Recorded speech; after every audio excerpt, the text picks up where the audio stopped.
자, 지난 시간에 마지막으로 설명한 그 업로드 명령, 다운로드 명령, 이것도 이해하기만 하면 외우기 쉬워요. 그 유닉스 복사하는 명령이 cp지, cp. 그 앞에 s를 붙이면 돼. 이 s가 그 secured의 약자예요. HTTPS하고 똑같아요. 암호화됐다는 뜻이에요. 암호화된 통신이라는 의미로 SCP고, 그 다음에 마이너스 I keep file, 그 다음에 업로드니까 로컬 경로명, 그 다음에 리모트 경로명. 리모트 경로명은 우분투 골뱅이 IP 주소 콜론을 붙여주면 돼요. 그러면 로컬 경로를 리모트 경로로 복사하니까 업로드지. 다운로드는 리모트 경로를 로컬 경로로 복사하면 다운로드죠. 유닉스 명령들은 이해하고 외우면 쉽게 외워져요. 그 거의 실행할 확률이 별로 없는, 딱 한 번 실행하고 말 것 같은 그런 명령은 필기 시험 문제에 안 나오고, 자주 실행해야 되는 문제일수록 필기 시험 문제에 나와요. 당연히 업로드, 다운로드는 흔히 하는 명령이지. 뭔가 서버에 뭔가 설치할 때, 배포할 때 파일 복사해 갈 거 아니야.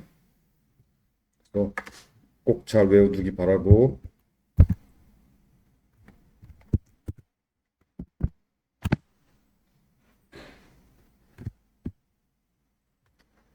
그 다음에 톰캣 설치.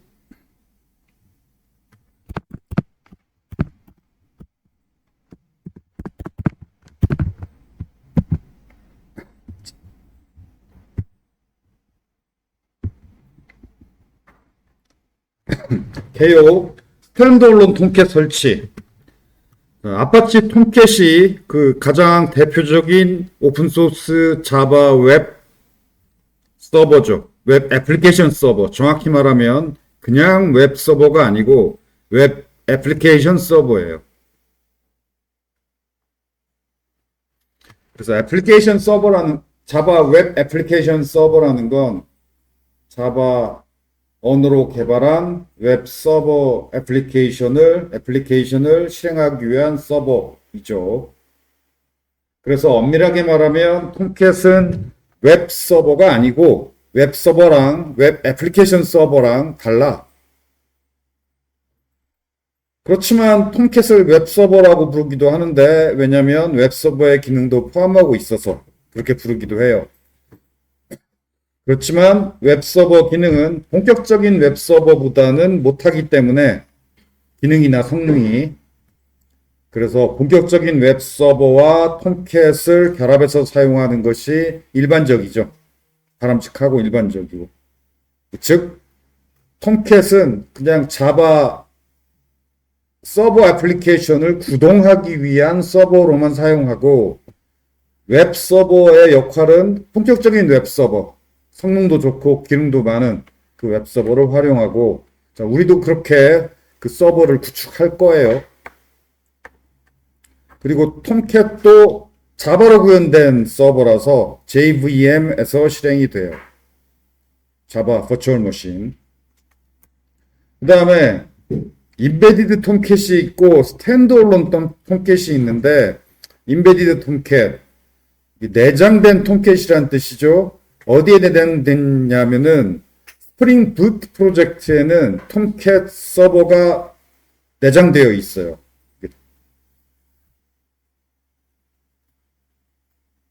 그래서 개발할 때는 스프링 부트 프로젝트, 개발 프로젝트지. 근데 개발이 끝나고 배포해서 실행할 때는 그냥 자바 서버 애플리케이션이죠. 스프링 부트 앱 혹은 자바 서버 애플리케이션.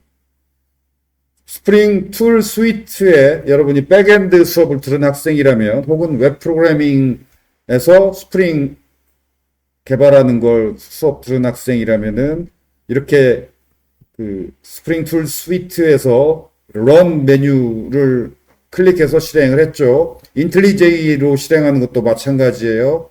이렇게 스프링 툴 스위트나 인텔리제이에서 백엔드 프로젝트를 실행할 때는 이 프로젝트에 내장된 톰캣 서버가 먼저 실행이 되고 그 톰캣 서버 안에서 스프링 부트 앱이 실행되는 거예요. 그래서 톰캣 서버를 서버라고 안 부르고 정말 엄밀하게 부를 때는 자바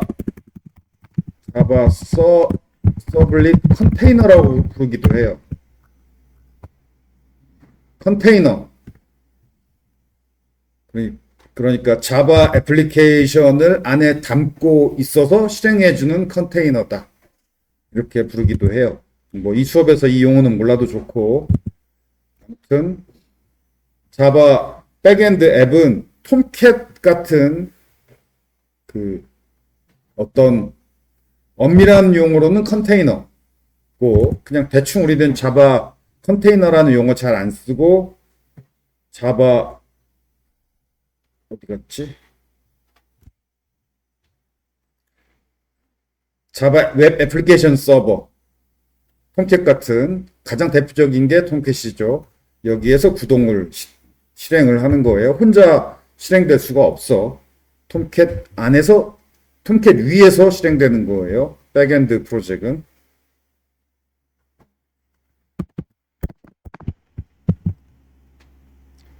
그래서 서버에 스프링 부트 프로젝트 혹은 스프링 부트 앱을 서버에 한 개만 설치해서 실행하려면 이 내장된 톰캣 서버로 실행하는 게 충분해요. 그래서 요즘 여러분 회사 가면은 이런 식으로 실행을 해요. 대부분.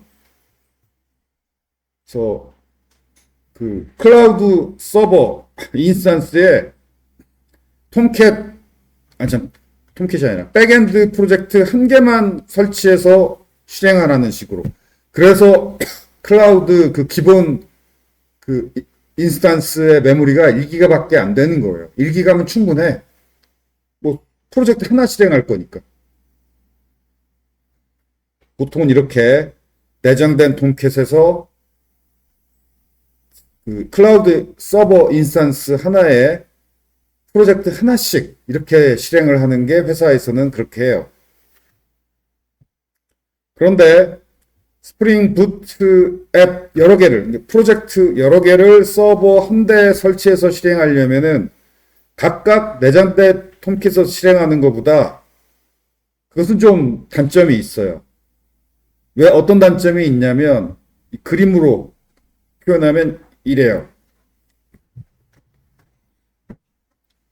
EC2 인스턴스가 서버 인스턴스라고 생각하면 돼요. 아마존에서는 서버 인스턴스를 EC2라고 아마존에서 부르는 이름이야. 우리는 오라클이라서 EC2라는 이름이 맞지 않지만 어쨌든 인스턴스가 서버 하나 인스턴스라고 생각하면 돼요. 여기에 프로젝트를 3개를 그 내장된 톰캣으로 돌리면 저렇게 각각 프로세스, 별도의 프로세스로, 그래서 각각 별도의 JVM 프로세스 안에서 톰캣이 돌아가고, 톰캣 안에서 프로젝트가 돌아가고, 이런 구조로 실행이 돼요. 자, 위와 같은 방식의 장단점, 장점. 각각의 스프링 부트 앱들이 독립적인 프로세스라서 프로세스들끼리는 서로 아무런 영향을 안 줘. 그래서 프로젝트 하나가 죽더라도 프로세스 하나가 죽더라도 다른 프로세스는 아무런 영향을 받지 않아요. 단점, 메모리 사용량이 많아. 그리고 또 단점, 이 세 개의 지금 JVM과 톰캣이 세 개가 지금 따로 돌고 있는 거죠. 얘네들이 각각 서로 다른 포트를 사용해야 돼. 똑같은 포트를 사용하면 포트 충돌이 나지.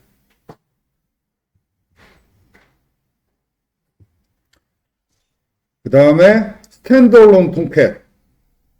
이 방식은 먼저 독립된, 내장된 톰캣이 아니라 스탠드얼론. 혼자 따로 서 있는 그런 뜻이죠. 스탠드얼론. 혼자 따로 서 있는, 즉 톰캣은 그냥 내장된 톰캣이 아니라 톰캣을 하나 따로 설치를 해. 톰캣 서버를. 그리고 그 톰캣 서버에 프로젝트를 설치해서 실행하는 거죠. 그러면 이렇게 구동이 돼요. JVM 하나, 스탠드얼론 톰캣 하나, 그 안에 프로젝트 여러 개를 실행할 수 있어요. 이 방식은 옛날에 흔히 그 서버를 구축하던 방식이고, 요즘은 이런 방식을 많이 써요, 회사들이. 스탠드얼론 톰캣 방식은 옛날 방식이에요. 그렇지만 스탠드얼론 톰캣 방식의 장점이 있어요. 장점, 메모리 사용량이 상대적으로 적어. 그리고 톰캣 서버가 한 개이기 때문에 톰캣이 포트 번호를 하나 차지하는 거죠. 근데 지금 톰캣이 하나 돌아가니까 톰캣의 기본 포트인 8080 포트가 기본 디폴트 포트인데 이 디폴트 포트 하나 차지하고 실행하면 돼요. 단점,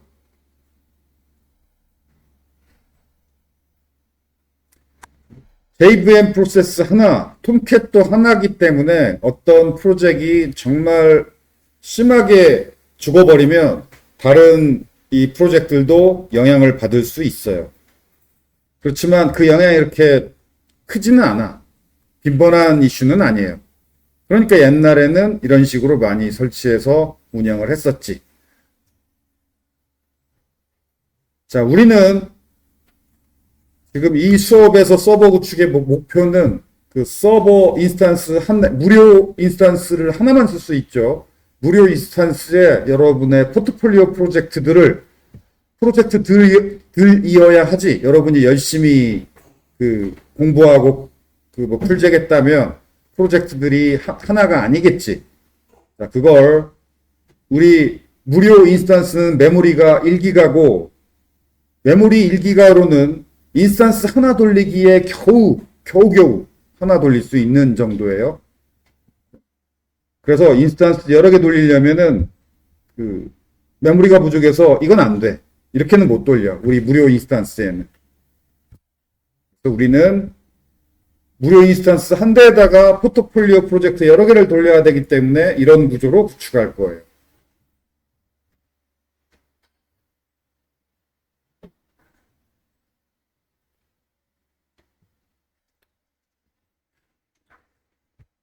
요 얘기는 넘어갑시다.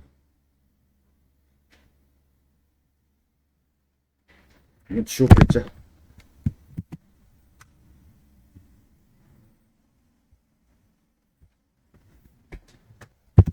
지워버리고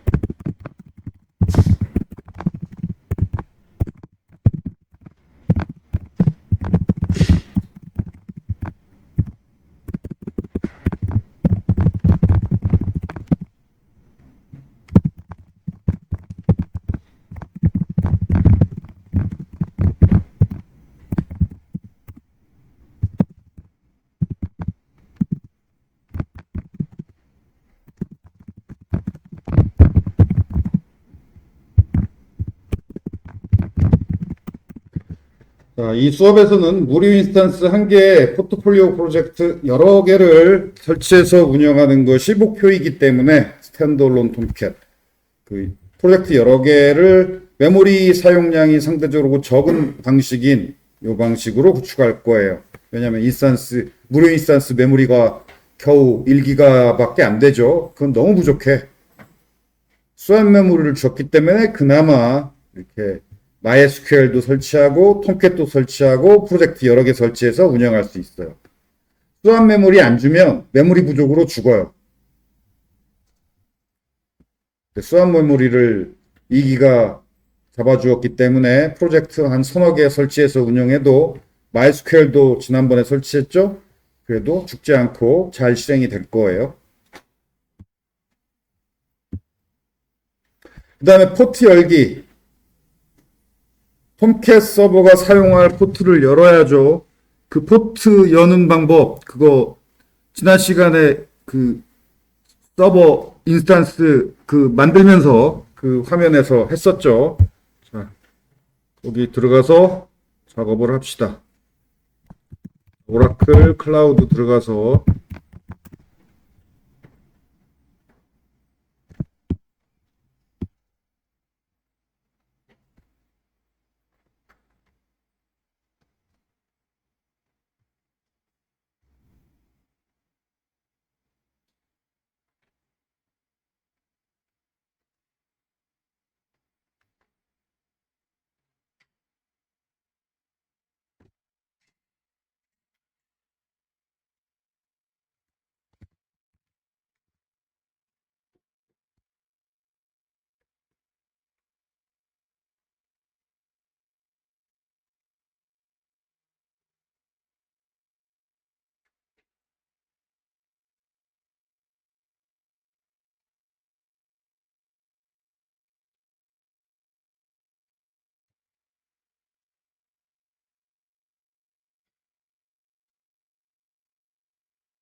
로그인하고 인스턴시스 이 화면 들어와서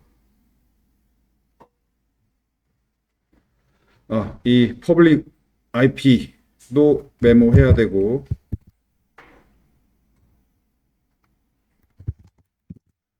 그다음에 여기 자 오른쪽 점점점 눌러서 View Details 클릭하고 어,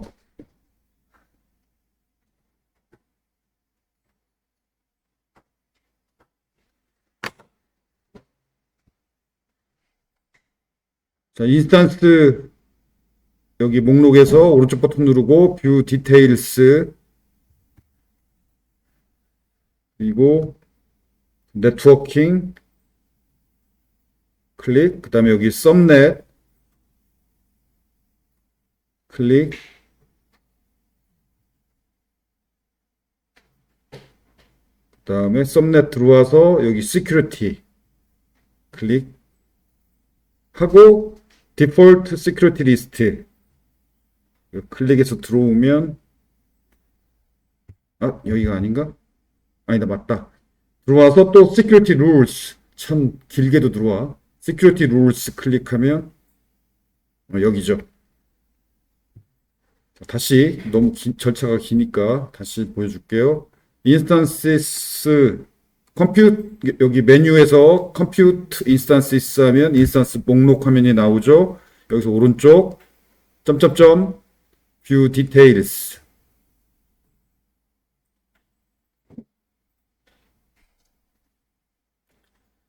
그 다음에 네트워킹 그 다음에 썸넷 여기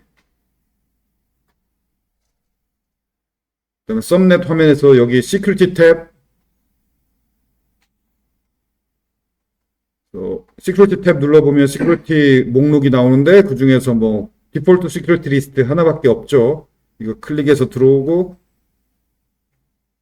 들어와서 이 시큐리티 룰스 여기까지 들어와야 이 포트 열어놓은 그 목록이 보여요.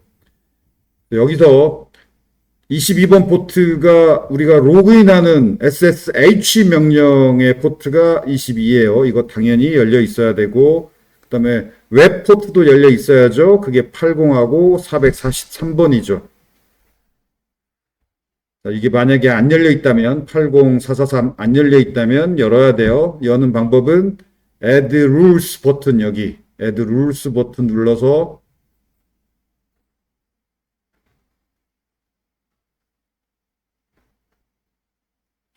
뭐 다른 거 건드릴 필요 없고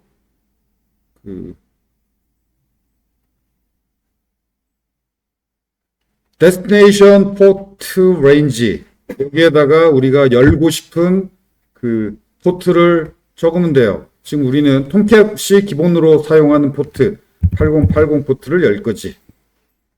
그래서 아까 80443 포트 안 열려 있으면 지금 여기서처럼 열어야 돼요. 8080 이렇게. 그리고 이게 디스크리션에다가 통캡. 그리고 이거 지금 이 설명은 그 아마존 웹 AWS니까 아마존 웹 서비스 화면 캡처죠. 근데 강의노트에 오라클 화면 캡처도 어디 있어? 어디 있더라?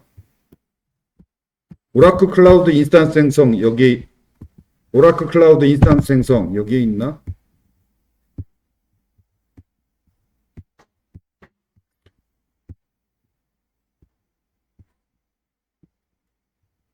여기 있다. 여기 add ingress rules 눌러서 여기 destination port range에다가 포트 번호 쓰면 되는데 여러 개 써줄 수도 있어요. 80,443 description이야 설명이고 그 다음에 source CIDR에다가 0.0.0.0/0 이렇게 적어줘야 되고 이렇게 여기 03-1 오라클 클라우드 인스턴스 생성 강의 노트의 몇 페이지? 7페이지. 자, 그래서 이런 식으로 여기 이런 식으로 등록해 주면 되는데 소스 CIDR은 다 이렇게 0.0.0.0/0 이렇게 하고 데스티네이션 포트 레인지 여기만 바꿔주면서 등록을 하면 돼요. 그래서 80, 443, 22. 80443은 웹포트고 웹이에요. 각각 HTTP, HTTPS가 80443이야. 그리고 22는 SSH, 우리가 로그인할 때 사용하는 명령이 SSH죠. 그 포트가 22예요. 그래서 그거 열려 있어야 되고, 방금 톰캣, 톰캣이 8080이야. 이것도 지금 열어 등록해서 마지막으로 여기 애드 버튼 눌러야죠. 애드 버튼 눌러야 등록이 돼요. 애드 버튼 누르면 여기 8080도 추가가 됐죠.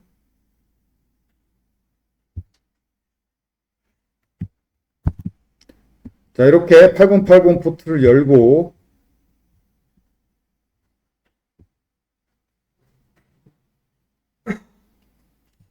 이게 다 지금 어느 부분으로 여기 저 7페이지 내용을 방금 추가했어요. 우분투 방화벽 설정. 아마존 인스턴스에는 이걸 안 해도 되는데 오라클 그 우분투에는 아마존 우분투에는 요걸 안 해도 돼요. 생략해도 돼요. 근데 아마존은 이걸 안 해도 되고 오라클 경우에는 이걸 해야 돼요. 오라클의 우분투는 기본적으로 그 방화벽이 그 리눅스 우분투 내부의 방화벽이 기본적으로 켜져 있어요. 그래서 그러니까 아까 우리가 여기서 이 화면이 아니지.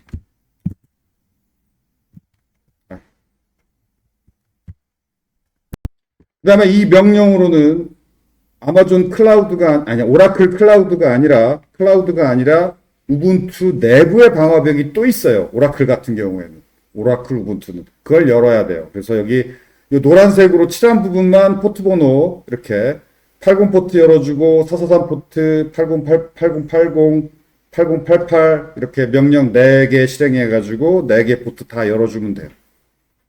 이 명령 4개 각각 실행해 주세요.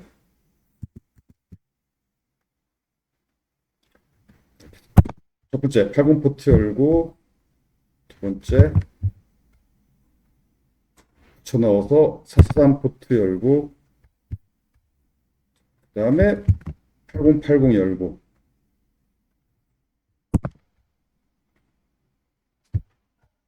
8088은 안 열어도 되지.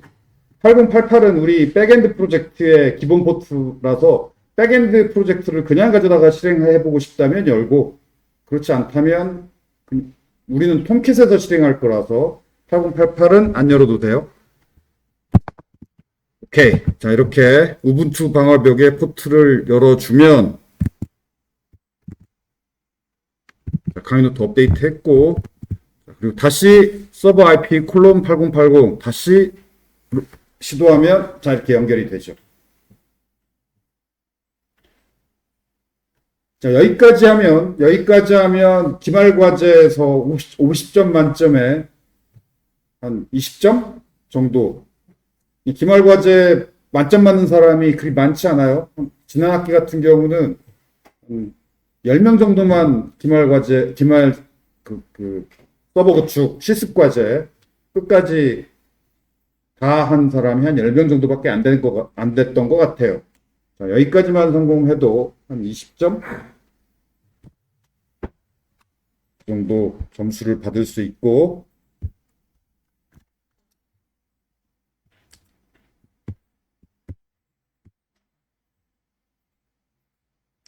자, 이제 톰캣 10 서버를 설치했기 때문에 톰캣 10 서버에 그 와르 파일을 설치할 건데 이 와르 파일이 백엔드 프로젝트를 빌드하면 뭐뭐점 와르가 생겨요.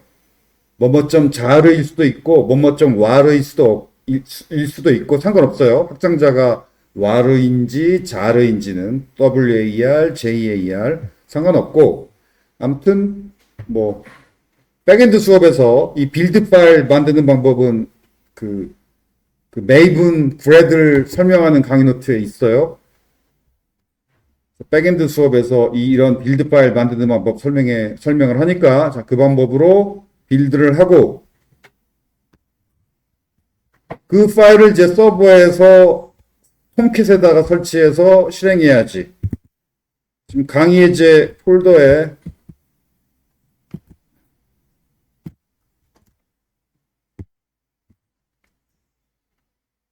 말바티스 1.war가 있죠. 강의 자료 폴더에 있어요.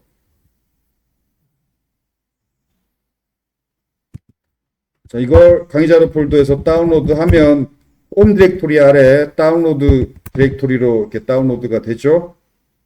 이걸 서버에 이제 업로드해야 되겠지.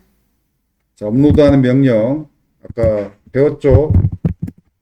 scp-i 키 파일 경로명.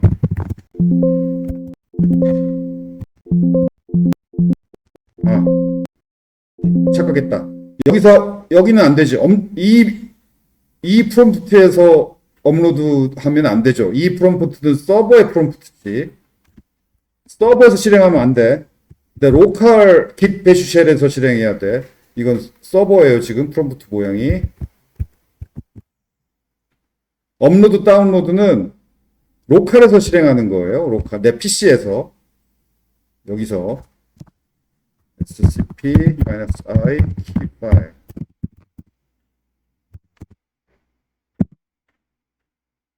하고 업로드니까 방금 다운로드한 그 파일은 어디에 있냐면 웹브라우저에서 다운로드하면 기본적으로 내 홈 디렉토리 아래 내 PC의 홈 디렉토리 안에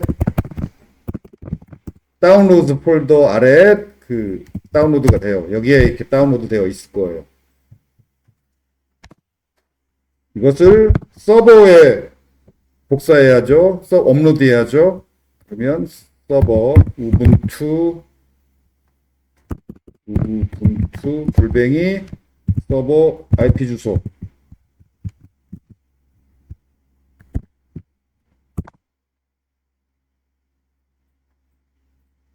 너무 금세 실행되는데 뭔가 좀 수상하다.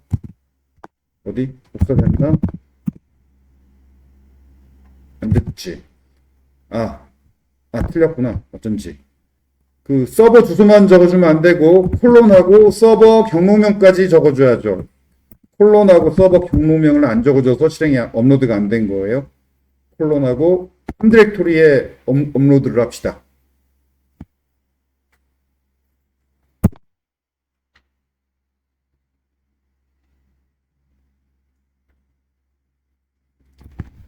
업로드가 됐고 이건 서버 프롬프트죠. 서버 프롬프트에서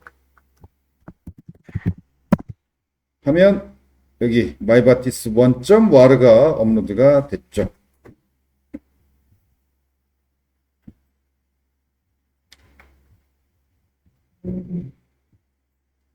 자, 업로드된 이 mybatis 1.war 파일을 요 디렉토리에만 이동해도 되고 복사해도 되고 아무튼 저 디렉토리에다가 war 파일이나 jar 파일을 넣으면 그리고 한 몇 초 기다리면은 톰캣에 백엔드 프로젝트 설치하는 게 끝이에요. 저기다가 복사만 하면 돼. 그런데 이 디렉토리에다가 뭔가 쓰는 것은 관리자 권한이 필요해요. 그래서 이게 아예 이동시켜 버리려면은 move 복사하겠다 하면 cp. 그래서 홈 디렉토리에 있는 요 mybatis 1.war를 저 톰캣의 webApps라는 디렉토리에다가 이동이든 복사든 아무튼 넣기만 하면 설치 끝이에요. 설치가 쉽죠.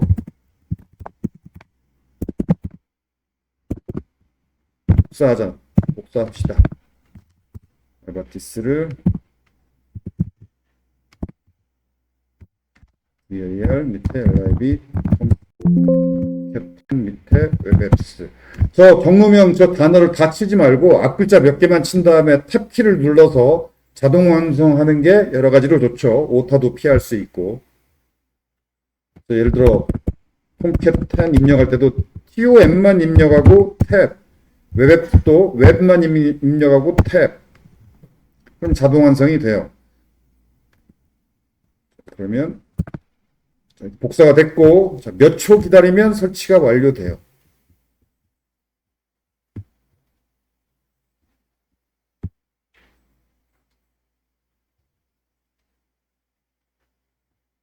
몇 초 기다리면, 이렇게 복사하고 몇 초 기다리면 설치가 완료되고, 그 디렉토리에 파일이 잘 복사됐는지 ls-l로 디렉토리 목록을 봐도 좋죠. ls-l var lib tomcat10 webs 하면 여기 mybatis 1.war가 제대로 복사가 됐고, 여기 이게 압축 파일이에요. mybatis 1.war 뭐뭐.war나 뭐뭐.zar가 그냥 집 압축 파일이야. 그래서 저기다가 저 디렉토리다가 저렇게 war나 jar 파일을 복사해 두면 몇 초 지나면 압축이 저절로 풀려 있어요. 그래서 압축이 풀린 mybatis 1 디렉토리가 생겼죠. 이게 압축만 풀리면 설치 끝이야. 그러면 url 이렇게 실행해 볼 수 있어요. 여기까지가 톰캣 그 서버에 톰캣 여기 아까 연결 성공했고, 그 다음에 슬래시하고 프로젝트 이름 mybatis 1 프로젝트이죠.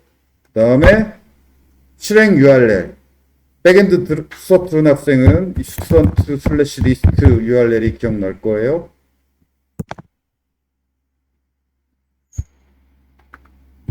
물론 지난주에 우리가 MySQL도 설치했고 스튜던트2 데이터베이스도 설치했기 때문에 이렇게 다 잘 돌아가는 거죠. 처음에 실행될 때만 좀 느리고 그 다음부터는 빨라요.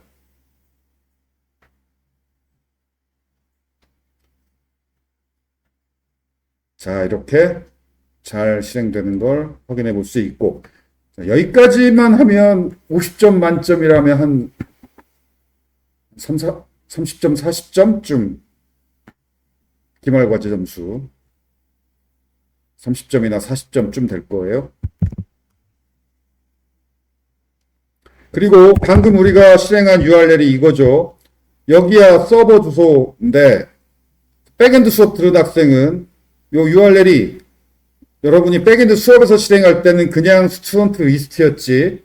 근데 서버에서 실행하려고 하니까 여기다 mybatis 1 프로젝트 이름을 넣어주죠.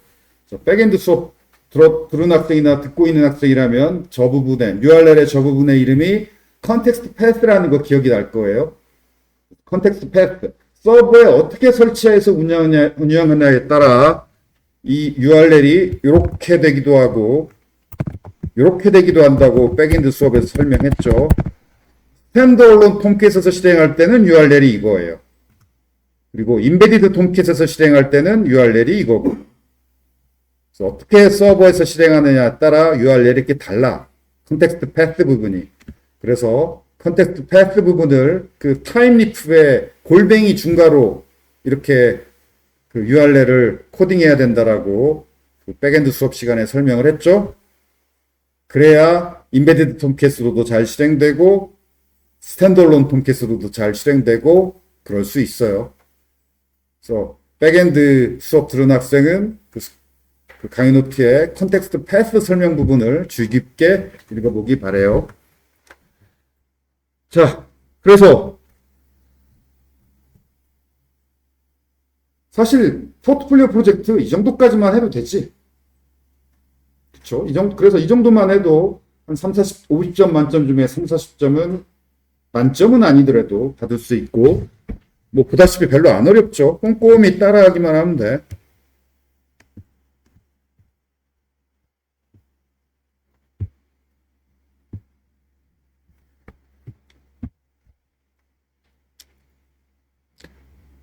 인베디드 톰캣 실행은 이건 생략합시다. 인베디드 톰캣 실행 부분은 그 16주차의 브로그로 16주차가 보강기간인데 그때 강의할게요.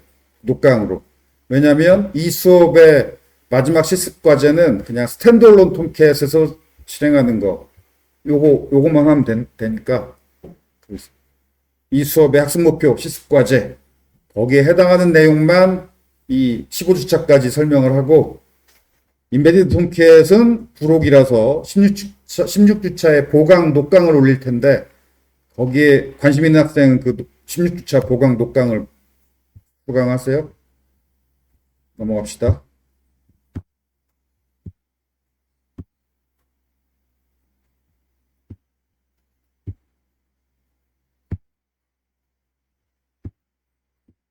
이 부분이 좀 훨씬 스탠드얼론 톰캣보다 설정할 게 꽤 많아.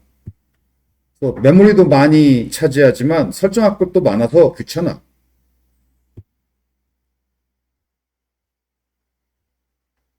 그래서 설정할 것이 많아서 귀찮기 때문에 그 회사에서는 도커라고, 백엔드 개발자라면 도커라는 이름을 들어본 학생이 꽤 있을 거예요.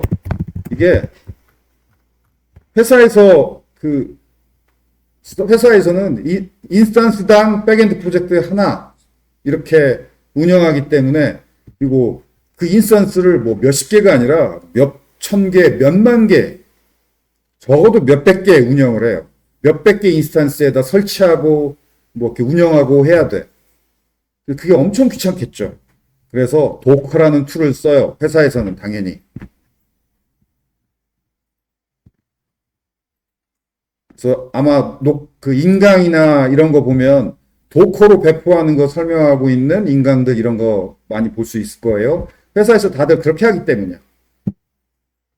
근데 우리는 그냥 무료 인스턴스에다가 한 대에다가 다 설치해서 구동하려고 하기 때문에 도커를 안 쓸 거예요. 도커를 쓰면 메모리를 또 더 먹어. 편하긴 한데. 오케이. 자, 대부분 뒷부분이 다 인베디드 톰캣 부분이라서 생략.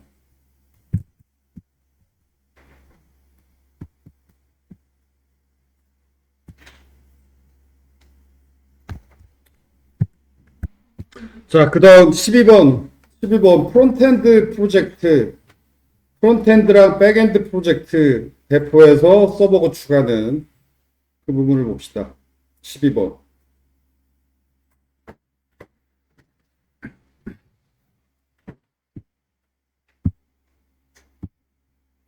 자, 아까 잠깐 얘기했지만 풀제 컨텍스트 패스, 스프링 부트 프로젝트를 스탠드얼론 톰캣으로 실행할 때랑 인베디드 톰캣으로 실행할 때랑 URL이 다른데 포트번호도 다르고 컨텍스트 패스 부분도 다르고, 그래서 스탠드얼론 톰캣으로 실행할 때는 포트번호는 스탠드얼론 톰캣의 포트번호니까 이게 8080이죠. 그리고 컨텍스트 패스 부분이 URL에서 이 연두색으로 칠한 부분이 컨텍스트 패스인데 이게 프로젝트 이름이에요.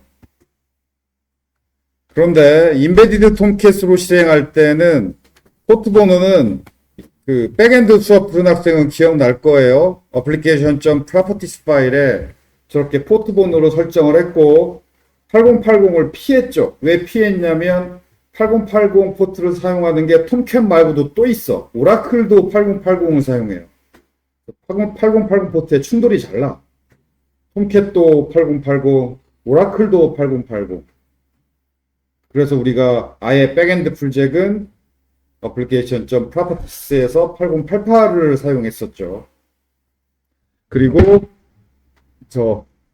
인베디드 톰캣으로 실행할 때 우리 백엔드 수업에서 실행하는 방식이 바로 인베디드 톰캣인데 이때는 컨텍스트 패스 부분이 그냥 슬래시였죠. 서버에 우리는 무료 인스턴스 하나 서버에 백엔드 프로젝트를, 포트폴리오 프로젝트를 여러 개를 설치해서 실행하는 게 목표라서, 그러려면은 이렇게 스탠드얼론 톰캣에 뭐 스튜던트 2 프로젝트, 스튜던트 3 프로젝트, 스튜던트 4 프로젝트 이런 식으로 설치해서 실행할 거예요. 그래서 프로젝트를 여러 개 설치해야 되니까 당연히 저렇게 URL에 프로젝트 이름이 들어가야 구별이 되지.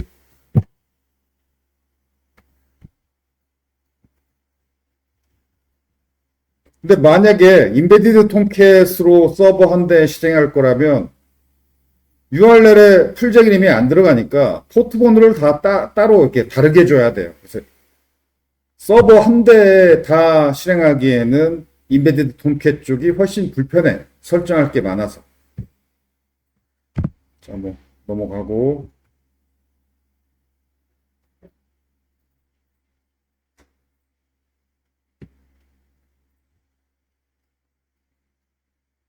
그다음 방법 3. 이걸 지금 우리가 결국은 이거 여기까지 할 건데,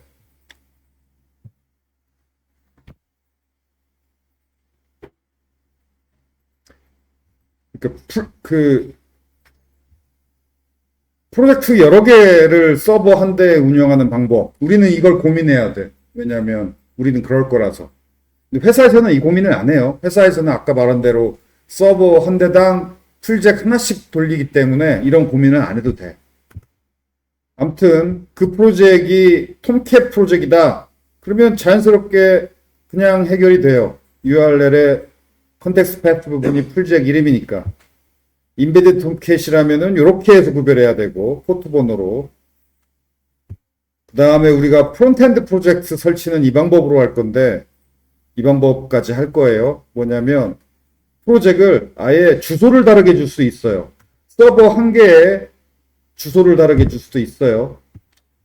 아무튼 뭐 개요는 이 정도로만 얘기하고 넘어갑시다.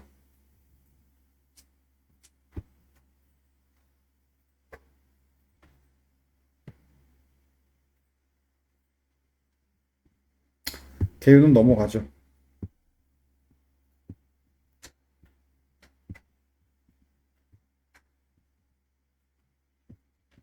포트번호는 이미 다 열었으니까 이 부분도 넘어가고.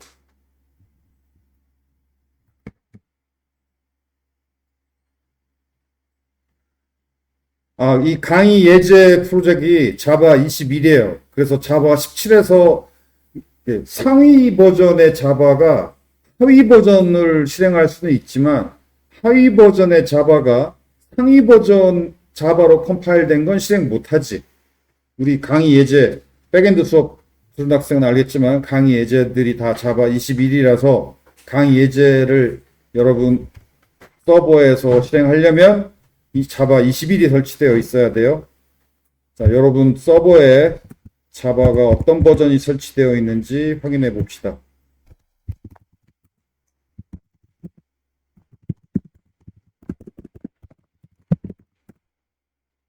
21이네. 자, 21이면 오케이예요.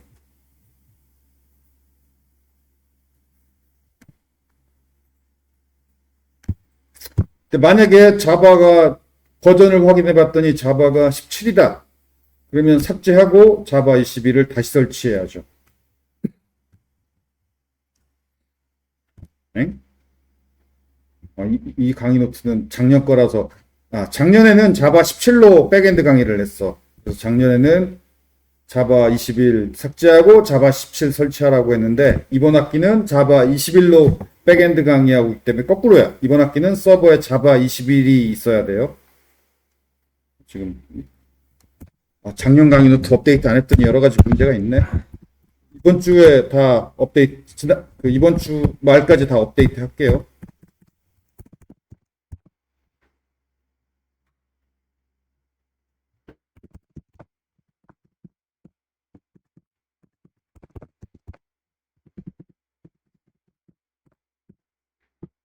자, 자바 17이 설치되어 있다면 삭제하고 이번 학기부터는 자바 21. 백엔드 수업에서 자바 21로 강의하고 있기 때문에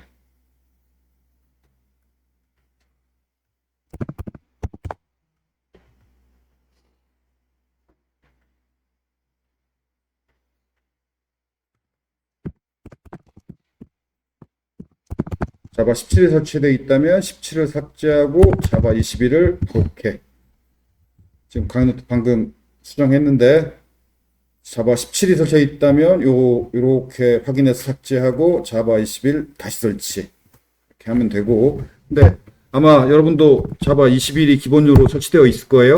그럼 오케이. 뭐 더 할 게 없지. 톰캣 10 설치 이미 했으니까 넘어가고.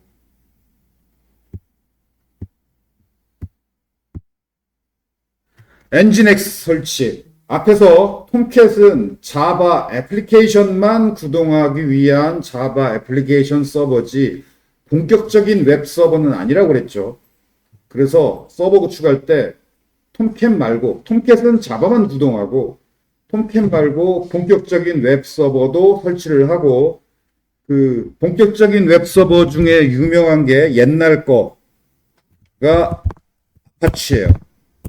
아파치 웹 서버라고 옛날부터 유명한 웹 서버인데 옛날 기술이라서 여전히 가장 많이 사용되는 1등 웹 서버긴 하지만 느려. 옛날 기술로 개발된 거라서. 그리고 2등 웹 서버가 엔진엑스 서버예요. 얘가 최신 기술로 개발된 거라서 얘가 훨씬 빨라요. 우리는 뭐 굳이 느린 아파치를 설치할 이유가 없죠.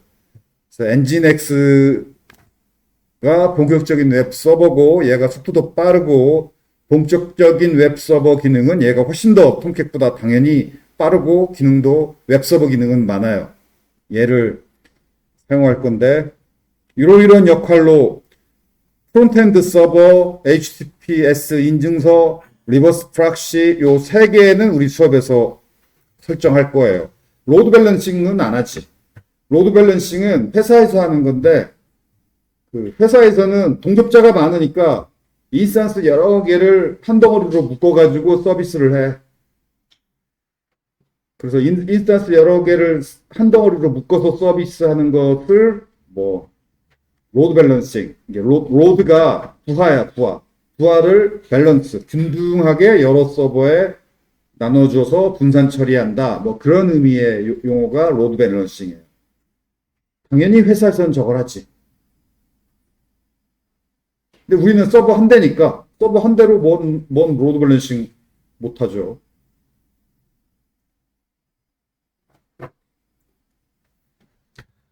자, 그래서 엔진엑스를 설치합시다. 뭔가 설치하기 전에는 무조건 sudo apt 업데이트하고, 물론 불과 몇 분 전에 했으니까 또 할 필요는 없긴 한데 습관적으로 해두는 게 좋죠. 그 다음에 sudo apt install nginx.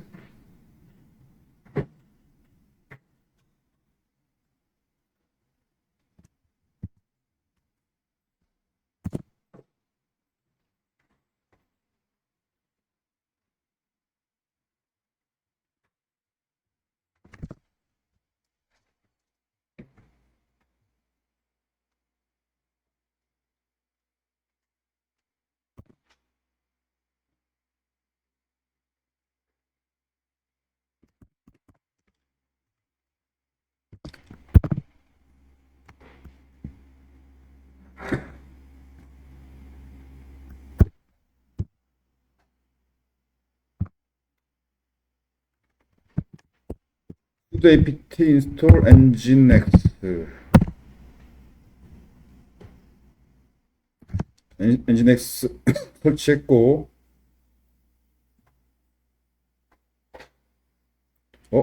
뭐 설치했단 말이 없네? 기본으로 설치되어 있었나 보네? 엔진엑스가 이미 기본으로 오라클 그 우분투에는 엔진엑스가 기본으로 설치되어 있나 봐요.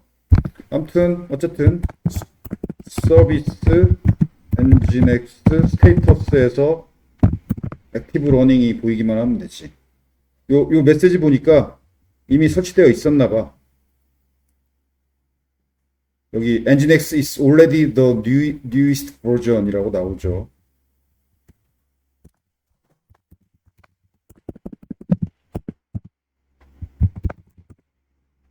아, 내가 명령 두 번 쳤구나. 아, 명령 두 번 쳐서 그러네. 원래 기본으로 설치되어 있지 않았어요. 내가 명령을 두 번 쳤어. 내가 위에서 쳤던 명령을 보는 방법이 히스토리예요. 히스토리 하면 내가 위에서 실행했던 명령들이 쭉 보여요. 오케이. 80 포트는 이미 열어줬죠, 아까. 그래서 엔진엑스의 웹서버의 기본 포트 번호가 80이죠. 그래서 80 포트는 기본 포트라서 서버 주소만 입력하고 엔터를 치면 이게 80 포트고 엔진엑스가 바로 반응을 하는데 톰캣보다 훨씬 빠르게 반응을 하지. 엔진엑스는 굉장히 빨라요.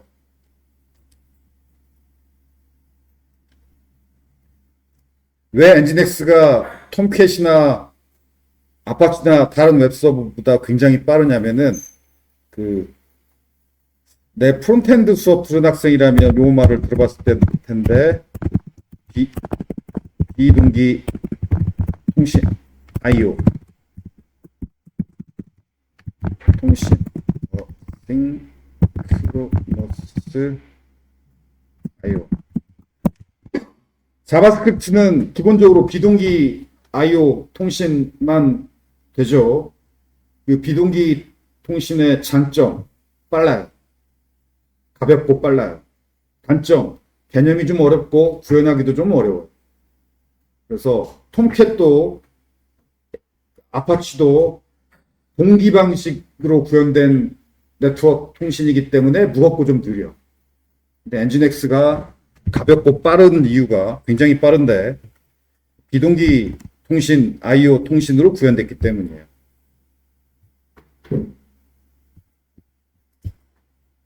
그 다음 MySQL 설치인데 이미 설치했으니까 넘어가고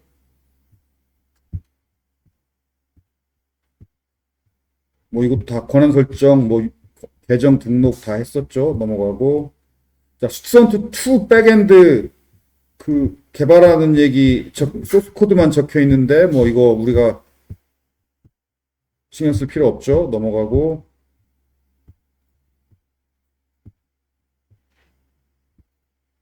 자, 빌드하는 방법 여기 있어요. 이렇게 빌드하면 되고 이거 백엔드 수업에서 이미 설명을 했죠. 자, 넘어가고 자, 그런데 우리 강의 예제 폴더에 이미 빌드된 student2.war도 있어요. student2.war.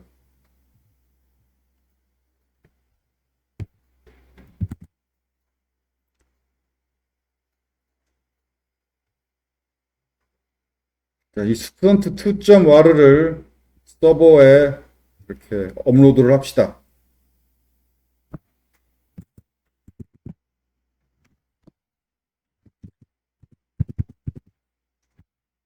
자, 이 업로드, 다운로드는 로컬 git bash 쉘에서 실행해야 돼요. ss 먼저 다운로드를 하고 다운로드를 하면 다운로드 홈 디렉토리 아래 다운로드 폴더에 이렇게 다운로드가 되죠. 여러분은 웹브라우저에서 다운로드 해야 되겠지. 다운로드 한 다음에 scp-i 키 파일의 경로명 하고 업로드니까 로컬 경로명을 적어줘야죠. 로컬 경로명이 홈 디렉토리 아래 다운로드 밑에 student2.war를 이 파일을 자, 리모트로 올려야죠. 리모트 주소 우분투 골뱅이 서버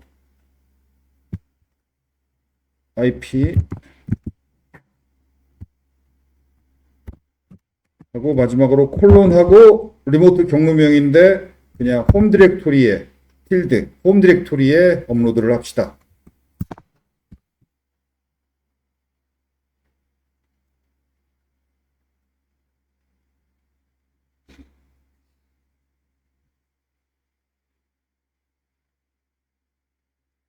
student2.war가 업로드 됐고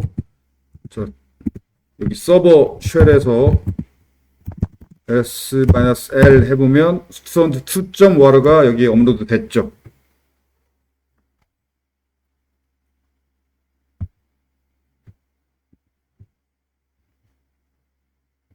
자, 얘도 톰캣의 설치.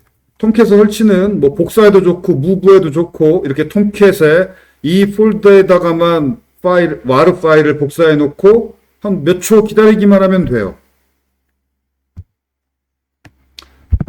그 그다음 관리자 권한으로 복사해야죠. sudo cp student2.war를 var 밑에 lib 밑에 tomcat 밑에 webapps 밑에다가 복사.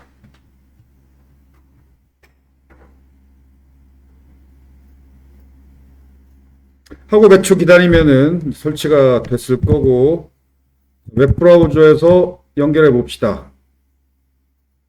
서버 주소하고 톰캣이니까 8080 하고 프로젝트 이름이 스튜던트2죠. 스튜던트2 하고 그냥 엔터 치면 이 URL은 없다. 저렇게 404 낫바운드 나온 건 톰캣이 출력한 거예요. 여기 아파치 톰캣이라고 나오죠. 실행 URL이 뭐냐? 스튜던트 리스트구나. 스튜던트2 하고 슬래시 스튜던트 슬래시 리스트. 오케이.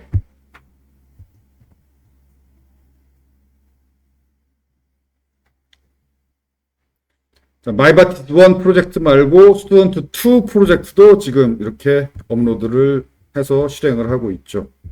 그 다음에 이걸 올린 이유는 이거 백엔드도 얘가 구현했기 때문이에요. 여기 스튜던트 2에 스튜던트 URL을 실행해 보면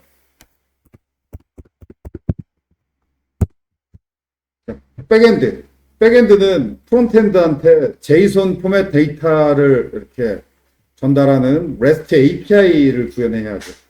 지금 백엔드 기능, 겨우 학생 목록 전달하는 백엔드긴 하지만 학생 목록 전달하는 백엔드를 구현했어요. 그 백엔드를 구현한 스튜던트2 프로젝트를 설치했고,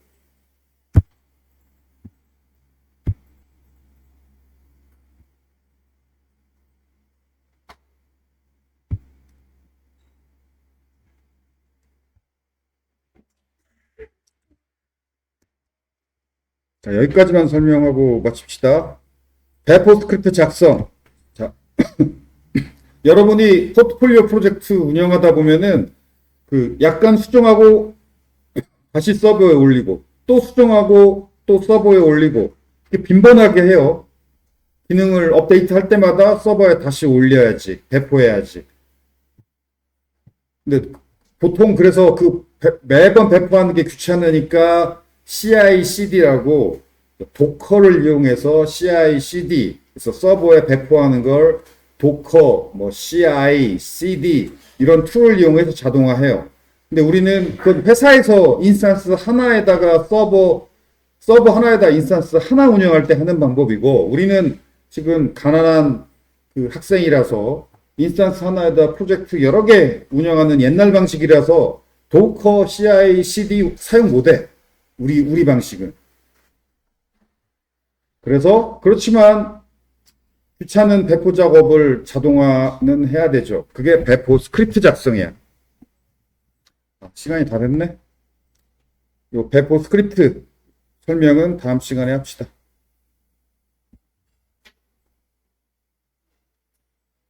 오케이, 마칩시다.